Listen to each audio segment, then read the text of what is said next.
welcome everyone. It's great to have all of you again. I think we are really lucky today that we have another webinar with our friends from VoxDev. And last month, as you recall, we talked about how to create jobs at scale for this huge challenge that African countries face, where working age population will more than double in the next 25 years. And one of the things we talked a lot about was how important it is for African countries to mobilize a lot of investments in order to accelerate implementation of this foundational infrastructure, build the skills of the population and their capabilities, and mobilize a lot of private capital.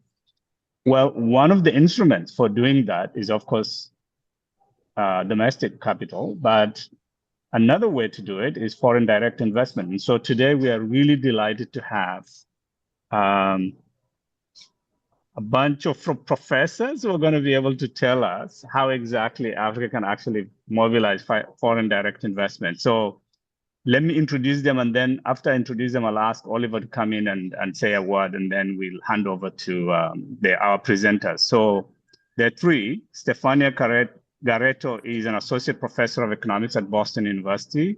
She's a research associate at the National Bureau of Economic Research and a research fellow at the Center for Economic Analysis and Policy. Her research is focused on international trade with a prevailing interest in economics of multinational firms. Our second speaker is Nina Pavnik, who is professor of economics at Dartmouth College, where she holds the Niehaus Family Professorship of International Studies. She's a native of Slovenia, received her BA in economics from Yale University, and done a PhD in economics from Princeton University. Her research interests is at the intersection of international trade, development, and industrial organization. And she also examines how households, workers, and firms respond to globalization. Finally, we have Natalia Ramondo, who is a professor in the Department of Economics at Boston University. And Natalia received her BA in economics from Universidad de Buenos Aires in 1997, her MA in economics from Universidad Torquato di Tella in 2000, and her PhD in economics from the University of Chicago in 2006. Ramondo is a trade economist whose research is focused broadly on issues of globalization, particularly with respect to the role of multinational firms. So thank you so much. Welcome, Stefania, Nina, and Natalia. It'll be a pleasure to hear from you. So let me ask Oliver to come in and say a few words, and then we will get into the webinar right away. Thank you. Yeah, I'll keep it quick. I just wanted to say that I'm Oliver. I'm the managing editor of VoxDev. We are basically a website that's trying to make economic research as useful and easy to understand as possible. And we focus on Africa, Latin America, and Asia as well. And what you'll be seeing today is a presentation of one of our VoxDev lists. And these are basically these reviews that we get these impressive economists to write, where they tell us all about the policy implications of economic research in a certain area. So this one's on foreign direct investment. We now have 20 on our website, and the goal is to end the year with about 40. And then we'll have this big library of hopefully everything you need to know about economic research. So yeah, just a plug for that. There's plenty more where this came from if you're interested in learning more about economic research. And yeah, I'll hand over now to the presenters. Yeah. Thank you so much. Over to you. Yeah, thank you so much for such a generous introduction. Can everybody see the slides? Yeah, I just want to, it's an honor for Stefania, Natalia, and myself to be presenting to this group. We really enjoyed working with all of our co-editors, which are listed on this webpage, who come from almost 15 different countries and work on multiple continents to provide a cohesive survey of everything that we know from research on how foreign direct investment can affect development. So I will start with just a very brief review of, why a review of the linkages between multinationals and development is needed. As Andrew mentioned, this is very much a timely topic from a perspective of countries in sub-Saharan Africa, where the workforce population is going to increase tremendously in the next few years. Multinationals tend to be the most productive and innovative firms in the world. They are also at the core of global supply chains.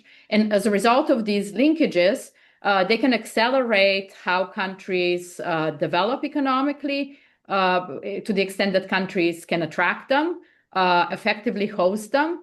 And this can happen either directly through their presence or indirectly through the linkages that they create for local actors, be it local economies, being local companies, workers, or communities. At the same time, though, and this especially happens when multinationals enter and operate in lower income environments, they also often tend to be blamed for bringing along environmental degradation, especially in extractive sectors, potentially crowding out productive local firms. They are blamed for undermining good governance, and also they are frequently blamed for having lax labor standards. So what Stefania, Natalia, and myself, as well as the co-editors did is try to bring both theoretical frameworks, quantitative frameworks, and empirical evidence to these topics to understand, where is our state of knowledge that can inform policy on these issues. So what we'll do today is we'll start off with Natalia and then Stefania to talk about what's the role of multinational enterprises in the macroeconomy, implications for them in the environment, for natural resources, as well as for linkages with local firms. And I will conclude with implications for labor markets. And what we will do is we will give you first an overview that focuses on overall evidence on how multinationals affect economies worldwide, but we will also highlight some of the evidence that's specific to countries in Africa. So with that, let me pass it on to Natalia. Thanks so much, Nina. Thanks for inviting us to present this volume, and thanks, Andrew, for the kind introduction. So I will start with MNEs and macroeconomic pictures of their effects and pull factors. So the big macroeconomic questions that we review in these volumes are: what are the aggregate effects of the activities of these firms in countries that are at different levels of development? Then also we evaluate what's the reaction of MNEs, the responses to cost reductions, barriers reductions in general, government incentives, tariffs, taxation. And finally, in this chapter, we look at the role of MNEs and how they are linked to the global value chain, the GVC, and if they have a role in transmitting good and bad shocks across countries. So the main challenges in this literature has been that MNEs are difficult in general to model because they make complex geographical decisions, and then they have direct and indirect effects on the local economies. So, but the good news is that there's going to be huge advances on this front, and we are able to analyze with models the quantitative drivers and effect of these MNEs activities in receiving economies. So just to give you a brief idea, these models can incorporate product markets, many countries, many factors. Trade flows are an alternative to serve these markets. Barriers, rich barriers.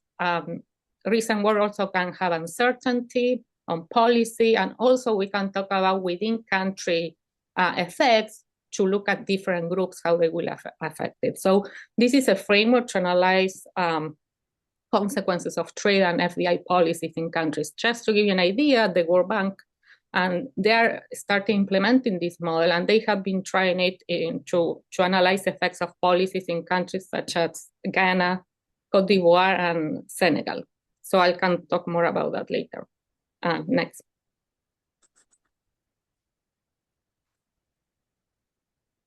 So here, another aspect that is very important of multinationals is that they are the drivers of innovation. So basically, they innovate in some places and they produce in some other places. So some countries become production hubs, and these are generally places with lower wages, good access to markets, and government incentives designed like special economic zones that are designed to kind of export activities.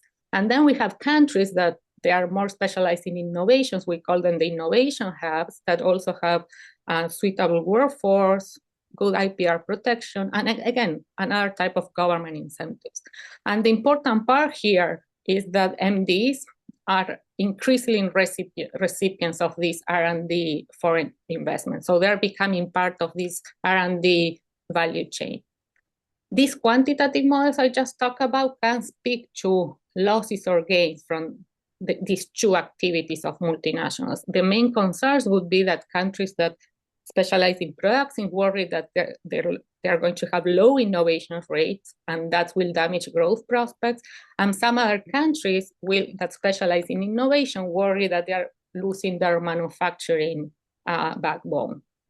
So all these, the main forces in this model, like very broadly speaking, are two and driven the effects of multinationals. And you have to think about coupling firm capabilities like managerial abilities with country factors like institutions and also indeed government policies.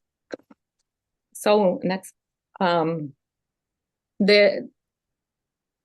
chapter that we review in this volume is the role of MNEs on the environment. So let me give you three big facts on this.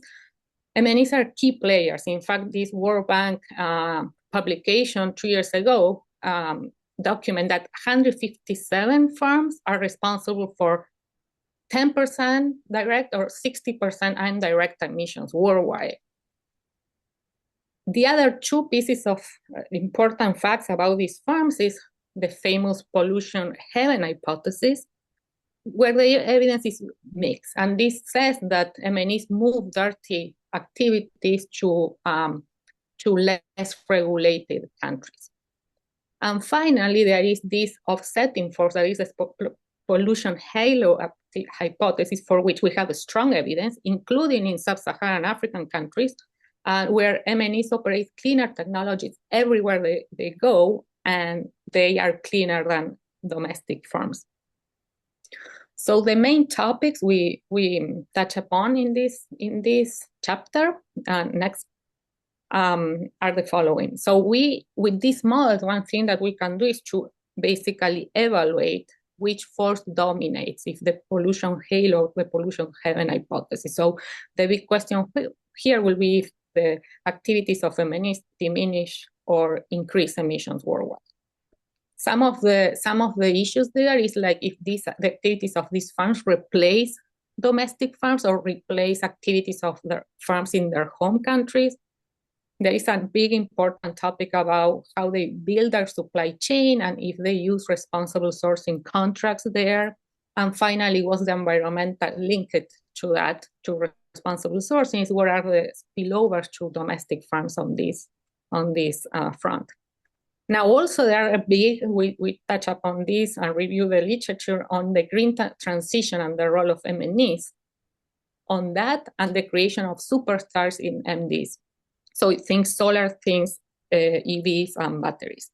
So the MNEs can spur creation and adoption of these better and cleaner technologies by local firms. And also, what is very important here is that MDs are home of the resources needed for this green transition. So let's see how this will evolve in the future. Finally, in the presence of climate change, we will talk about adaptation of these farms to both physical and transition risks coming from climate change. So here again, we review what's the nature of the MNE exposure to this risk and the big question will be if these firms will reallocate activity significantly or not.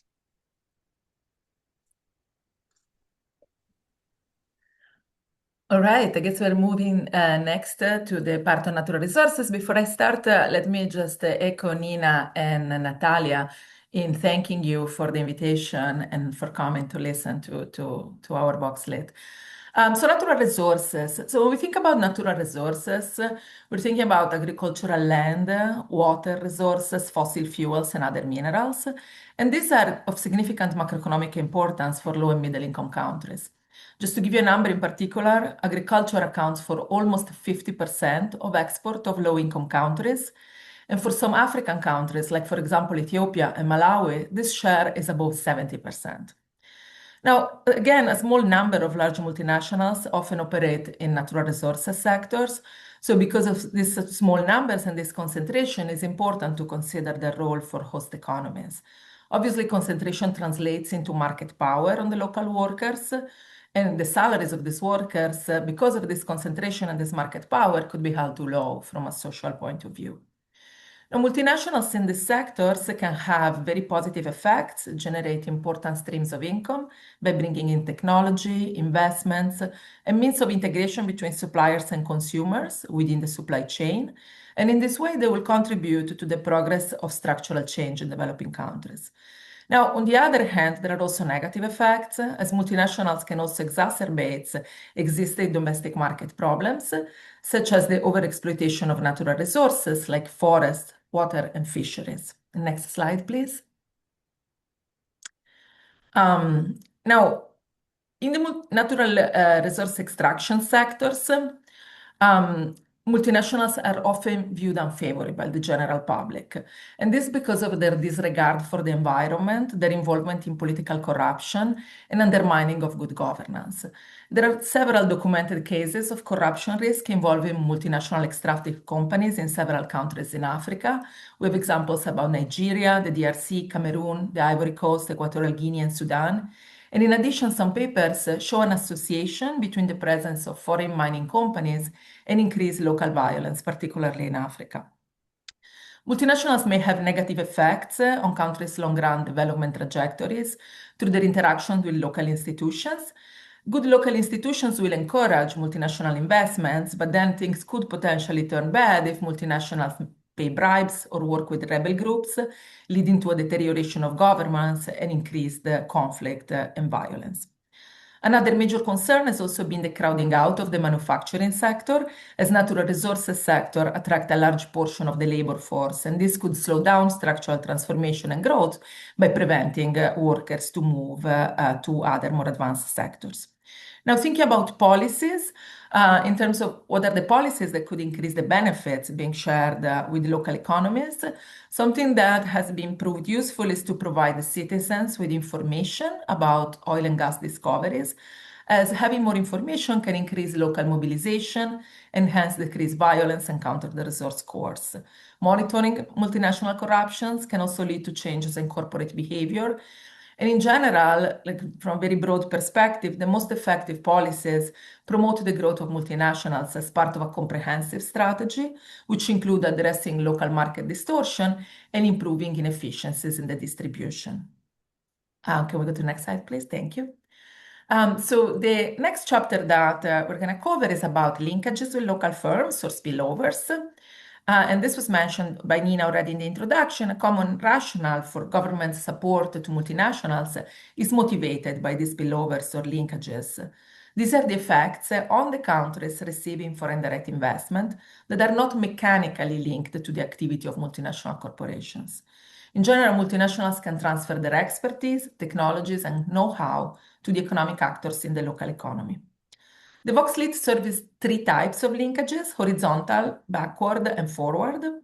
Now, when we talk about horizontal linkages, we're talking about linkages between multinationals and their domestic competitors. As of now, there appears to be no consensus on the aggregate effects of firm-to-firm horizontal linkages, as multinationals can both negatively and positively affect domestic firms' performance. When we talk about backward linkages, we are talking about linkages between multinationals and their domestic suppliers. Now, firms supplying multinationals tend to experience substantial improvements in their productivity, in the number of products they sell, in their quality, and in their reputation. And this leads to gaining better access to markets.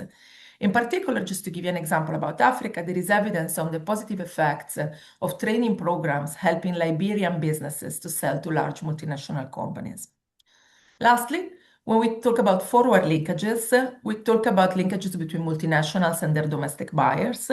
In this case, there is weaker evidence and support for these linkages, as in general, local firms have limited reliance on multinational suppliers. So to wrap up the existing evidence on linkages, there seems to be the best scope for policy intervention is in increasing multinationals' reliance on local suppliers. The next slide, please. Okay, so now thinking about other ways in which multinationals are linked with other firms, one is obviously migration. Multinational activity is deeply connected with the movement of workers across borders. Now, in the papers that are covered in the Voxlit, we focus on spillovers from high-skill immigration, and we show that this can be positive or negative. Immigration can act as a substitute for foreign direct investment. Immigrant labor forces reduces the incentives of multinational corporations to invest offshore, and this is seen as a negative short-run effect. On the other hand, since information asymmetries play a notable role in multinationals' investment decisions, studies have found that immigration can persistently diminish information barriers and thereby boost foreign direct investment. And this is a positive and long-run effect. In addition, it's been observed that multinationals tend to hire more migrants than non-multinational firms, and migrants act as vehicles for knowledge transfer and innovation. On the policy angle, the papers that we surveyed conclude that policy interventions should be aimed at encouraging migration as a strategy to increase trade and foreign direct investment link between developed and developing countries. Potential policies that have been discussed include providing scholarships for students to acquire skills abroad or support training programs for managers at firms in developed countries. The last channel for linkages are linkages that come through finance and technology adoption. Now, well-functioning financial systems can attract foreign direct investment, encourage entrepreneurship, and stimulate economic expansion. And this may be particularly important in African countries where most multinationals build operations from the ground up rather than buying existing firms. There is shown to be a synergy between financial development and technological progress. And there is evidence, for example, and this comes from Justice Mensah's own work, that access to high-speed internet stimulates foreign direct investment, especially in service sector. Other papers have shown that the diffusion of high-speed internet promotes financial development and has important effects on both employment and exports. Internet access improves other types of interventions as well. Now, I mentioned a couple of slides ago the evidence on the effects of training programs linking Liberian businesses to large multinational companies. And in this case, the evidence shows that these programs actually had larger impact on businesses with internet access. It's important to stress the role of complementary infrastructure, of course, like electricity and road networks, in magnifying the effect of internet connectivity on attracting investment. To conclude on this angle, successful policies to attract FDI include trade and capital account liberalization, which facilitate foreign mergers and acquisitions, and the promotion of the expansion of multinational banks. Multinational banks are fundamental in this context as they offer networks of financial services and expertise, which again can reduce information asymmetries and transaction costs for firms looking to expand in foreign markets. And I will now leave it to Nina. Thank you, Natalia. So I will conclude by following up Natalia's presentation on potential spillovers to local firms by focusing on implications for multinationals for labor markets. As we all know, policymakers in host countries commonly justify support, including subsidies or tax breaks for multinationals, because these multinationals are expected to create either higher quality jobs or just more jobs, and then also with the potential positive spillover to job creation and quality of jobs in the domestic firms in these host countries. The question, of course, arises, though, does this actually happen in practice?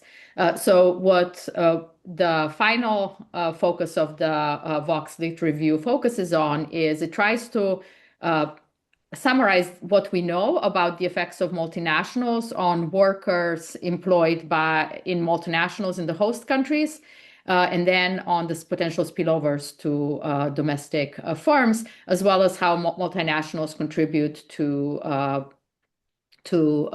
labor standards. So let me start by focusing on what we know in terms of effects of the effects that multinationals have on workers employed in multinationals.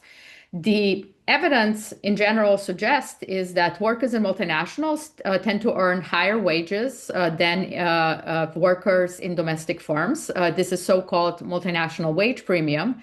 And in this literature, we've seen quite large benefits of having, more and more detailed data that can take into account the fact that multinationals might attract different types of workers than domestic firms in terms of both the type of skills they have, as well as the type of education and experience in the past. Even when you control for all those differences across workers that these two types of firms could attract, people tend to find that multinational wage premiums are in the range of 6 to 9% in lower income countries relative to equivalent workers working in domestic firms. The other piece that this evidence points to, but there's the evidence on this is relatively small, is that multinational jobs actually end up giving workers better amenities than domestic firms, and also tend to have higher retention rates. Because one possible explanation that people put forth for why wage premiums need to be high in multinationals is that perhaps retention rates are lower or amenities are lower, but the evidence seems to point to the fact that actually amenities tend to be better and retention rates also tend to be better, although we do need more evidence here. So the question, what seems to be happening in the industry is that the debate continues on why multinational premium exists.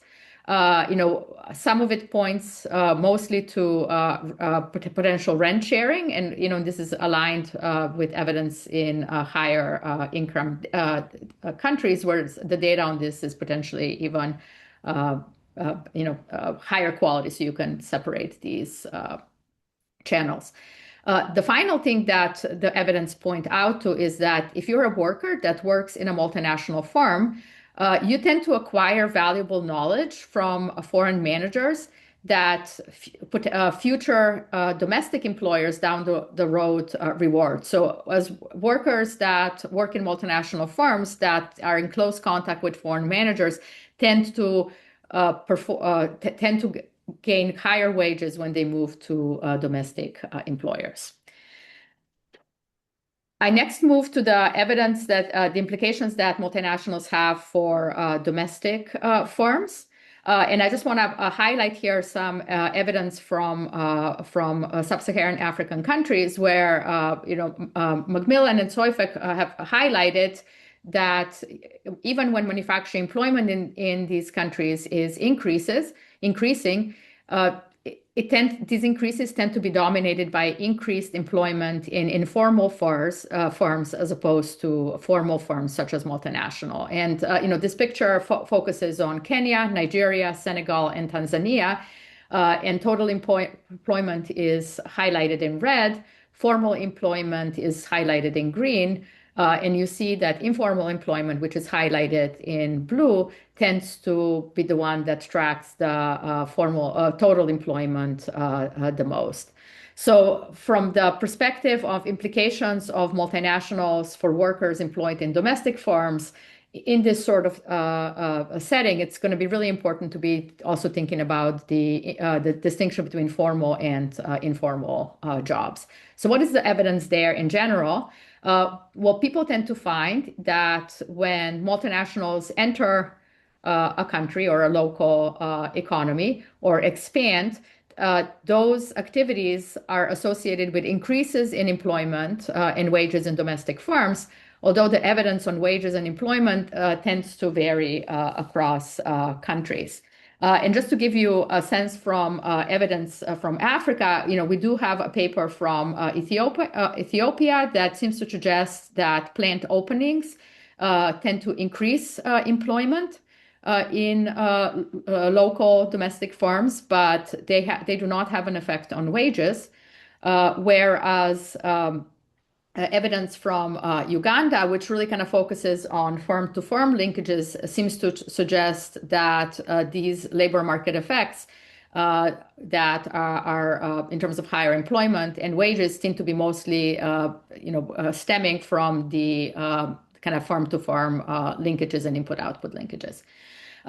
The other pieces of evidence that are specific to sub-Saharan African context focus on how FDI entry that was induced by large discoveries of natural resources, be it oil and gas, trickles down to local economy. And what that evidence suggests is that these large discoveries bring in a substantial amount of FDI, and also then trickle down to expansion in jobs in manufacturing, retail, services, and construction that are associated with these resource discoveries and kind of the local economy that they create.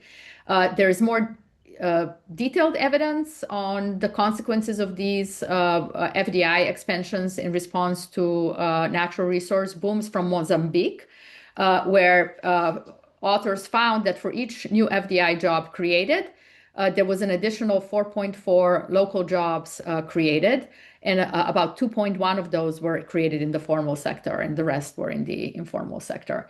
And finally, we have a very recent evidence from sub-Saharan Africa in a paper by in a recent paper in the World Bank Economic Review that shows that FDI is associated with increased employment and shifts toward modern industries. And this is kind of related to the points that Stefania noted earlier, both in manufacturing and in services, and that the occupation mix in those domestic firms tend to be skewed toward higher skilled occupations. Overall, both in general, but also in sub-Saharan African context, it seems that like what these multinationals do is they improve the outside option of workers by altering the level and composition of the labor demand toward higher paying jobs or increases in wages and employment in domestic firms through input-output linkages. Although, like, we need to be very careful that we are specific to the local conditions, because local conditions actually affect kind of the extent of these effects and the importance of various channels. So in terms of policy implications, especially in contexts like sub-Saharan Africa, where there's a large share of informal jobs, we really need to continue focusing more on how multinationals interact with informal sector. And to the extent that multinationals do provide access to higher quality jobs, we do need to focus more on understanding the complementarities between trade policy or other types of industrial or employment policies in terms of multinational job creations, even within multinationals or more broadly. So let me conclude by focusing on the implications of multinationals that operate in lower income countries on labor market standards. So in theory, there are two potential channels. So multinationals could either deteriorate labor market standards by inducing a race to the bottom between governments that are competing for their presence. Because in addition to offering multinationals tax breaks or subsidies, they could also be kind of looking the other way in terms of labor standards. Alternatively, these production or sourcing activities that come up with multinationals could actually increase labor standards, because they could, to the extent that they lead to local income increases, because we know that labor standards are a normal good, or they would enable governments to pass some of the cost of improving labor standards to foreign countries or multinationals. The evidence on this topic is relatively scant, but it is growing. However, the way we characterize it, that it remains underdeveloped, especially given the continued push of policymakers in wealthy destinations toward regulating sustainability and global supply chain goals. So what researchers have done in this area most recently is they have tried to use randomized control trials to understand what works and what doesn't work. And some of that evidence, most of it comes from Bangladesh, suggests is that the impact of multinationals on labor standards depends quite a bit on the quality of institutions that govern labor markets. And even though there might be strong de jure labor market standards, de facto, it is really, domestic firms might really not face very much enforcement. And what recent evidence suggests is that if you actually improve enforcement by multinationals in terms of monitoring compliance with labor standards through their suppliers, that actually improves suppliers' compliance with labor standard mandates. This relates very closely to another body of literature that focuses on the fact that many of the multinationals that are connecting with local suppliers in contexts like African economies tend to be large exporters with a lot of monopsony power.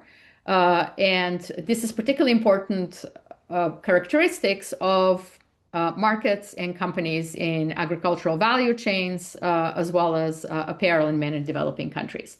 And to that end, multinationals can actually play through their supply chains an important role in influencing workers' and farmers' gains from exposure to international trade. One thing that we have increasingly strong evidence on is that, especially when multinationals operate in settings with weak institutions that lead to contracting problems along the entire supply chains, multinationals actually choose to enter long-term trading relationships with local third parties. And also they rely on relational contracting. And what that means is that, kind of the future value of this long-term trading relationships actually provides sufficient incentive for multinationals to invest and monitor their third-party contractors. So some of the evidence suggests is that these multinationals actually privately enforce labor standards on third-party supplier markets. And we have evidence from coffee and apparel industry that this can actually improve prices to farmers in the local communities and workers' conditions among suppliers in local communities. However, again, we need to keep in mind that most of the existing evidence focuses on very specific industries, both in agriculture or apparel, but these are quite relevant in the context of many African economies.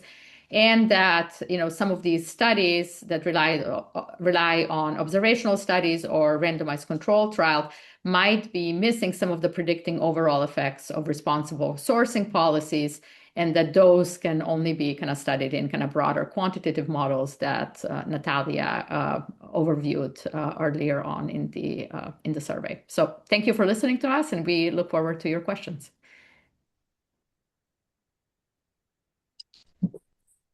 Thank you. So